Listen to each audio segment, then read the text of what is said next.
আল্লাহ বলে বিকাল বেলা আমাকেই ডাকো, ওয়াহিনা তুজহিরুন, দুই প্রহরে দুপুর বেলা আমাকেই ডাকো।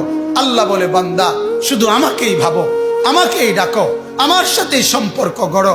কাজেই মুসলমান, আপনার যে সন্তান ফজরের নামাজের সেজদা কপালে জোটে না, আমি বললাম আমার নাম আনিসুর রহমান, আমি চ্যালেঞ্জ করলাম আপনার যেই ছেলে ফজরের নামাজ পড়ে না, মেয়ে ফজরের নামাজ পড়ে না, এ ভদ্র না, ভদ্র নয়, ভদ্র নয়, অসভ্য, অসভ্য, অসভ্য। তুমি যদি সাহস থাকে তো তুমি প্রতিবাদ করো, তুমি যুক্তি দাও, আমি বসুন্ধর কারণে তুমি বলো। সেজদা বিহীন কোন মুসলমান ইমানদারের ছেলে, মেয়ে, বিবি যার কপালে সেজদা নাই, সে শিক্ষিত হয় নাই, সে সভ্য হয় নাই, সে ভদ্র হয় নাই। আল্লাহ কোরআনে বলছে ইবলিসকে, ইবলিস তুই সেজদা করলি না, অহংকার করেছিস, তুই বের হ আমার থেকে। যেন যে সেজদা করে না সে অহংকারী, আর অহংকারীকে ভদ্র বলে না। কথা বলেন না কেন? অহংকারীকে কি বলে না? ভদ্র বলে না। নাই তো বলেন আপনি পৃথিবীর কোন ডিকশনারিতে আছে কথা যে অহংকারীকে সভ্য বলে, অহংকারীকে ভদ্র বলে?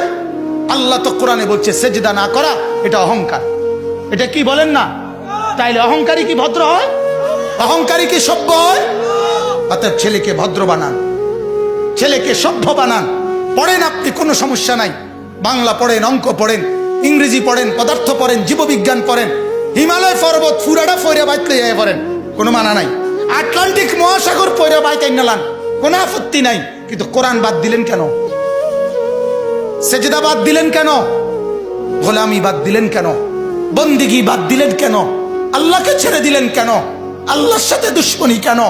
যে ছেলেটা সারাদিন একটা ওয়াক্ত নামাজ পড়ে না, যে বিবি একটা ওয়াক্ত নামাজ পড়ে না, যে মেয়েটা পর্দা করে না, তারে জিজ্ঞাসা করেন না যে মা সবার সাথে সম্পর্ক বজায় রাখো, মালিকের সাথে কেন দুশ্মনী? আল্লাহর লগে কি নারাজি হইলা? আল্লাহর সাথে কি দুশ্মনী? আল্লাহর লগে কেন রাগ করলা? কেন রাগ করলা? এই বাপ, তোমরা যারা সেজদা করো না, তোমরা বলো না বাজান, বলো না, এই দরদি ভাই চিৎকার করে বললাম, তুমি যদি বলো তোমার পায়ে ধরতে, আমি পায়ে ধরতে রাজি।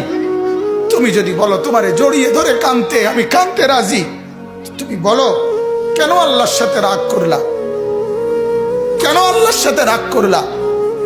কেন আল্লাহর সাথে নারাজ হইলা? কেন সেজদা কপালে জুটলো না?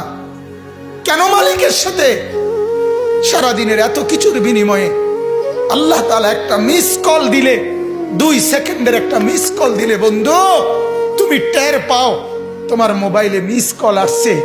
এত বড় মসজিদে 6টা মাইকের হরন দিয়া আল্লাহু আকবার বলে তোমারে ডাক দেয়, তোমার একটা বারও কানে লাগে না, বিবেকে লাগে না। তোর মতো শক্ত ডাকাত, তোর মতো পাষাণ বেটা আর কে হইতে পারে? বেটা কথা বলেন না কেন? তুই ডাকাত, কত বড় ডাকাত! হ্যাঁ, এজন্য ইনশাআল্লাহ আল্লাহকে রাজি করব। বলেন ইনশাআল্লাহ। সেজদা করব তো ইনশাআল্লাহ। যুবকরা তোমরা বলো না ইনশাআল্লাহ। নওজোয়ান তোমাদেরকে বলি, আমার আশা ভরসার স্বপ্ন এই নওজোয়ানদেরকে জাগানো। আমি সারা দিন রাত চাই যুবকরা জেগে উঠুক, কারণ আগামীর পৃথিবী, গোটা বিশ্ব 2 ভাগ হবে।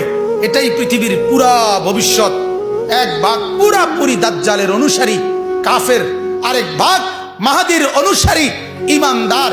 এই 2 ভাগে পৃথিবী অচিরেই বিভক্ত হয়ে যাবে।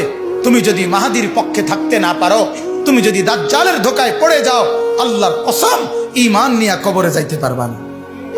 অতএব আমি তোমার ঈমান চাই, আমি যুবকের ঈমান চাই, আমি যুবকের আখিরাত চাই। আল্লাহ তাআলা আমাদের প্রত্যেককে ঈমান আমলের দৌড়